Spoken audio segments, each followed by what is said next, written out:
आसतु आमे आज जानिबा गोटे धूपकाठीर पैकेट बनैया पई हमको कौन कौन जिनस आवश्यकता अछि। आपनको सर्वप्रथम गोटे अगरबत्ती बॉक्स तैयारी करबा पई अगरबत्ती रो बॉक्स दरकार, ता सहित आपनको रॉ स्टिक दरकार, डीप ऑयल दरकार और परफ्यूम दरकार। आपण गोटे वेट मशीन नेबे मेजरिंग करबा पई, काई आपण यदि ठीक से मेजर न करूचंती तारे बास्ना आसीबनी।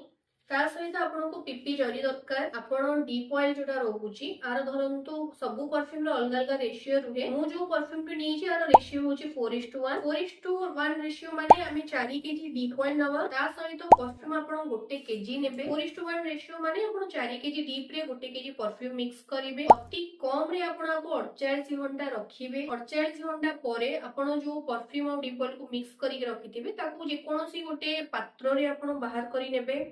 खोला मुह पात्र नेले बहुत भल। स्टिक टी को आपण एपरी धरिबे, राउंड करिके धरिले आपनकर स्टिक खसी जिवो। तो स्टिक टा को आपण एपरिका धरिबे, धरिके आपण जो जिंस आप जगह रे आपण डीप ऑयल परफ्यूम बाहर करिथिबे ताजे एई प्रकार डिपिंग करिके स्टिक टी को पलटेई देबे, एमती रखि देबे। तापरे आपण एटा को 12 घंटा रखि देबे जे कोनोसी बंद जगह रे। तापरे एगुला जरी रे आपण आपनकर हिसाब रे 18 टा कि 21 टा जतिकटा आपण स्टिक दवा को चाहू छथि आपण एतु बाहर करिके भर्ती करि परिबे।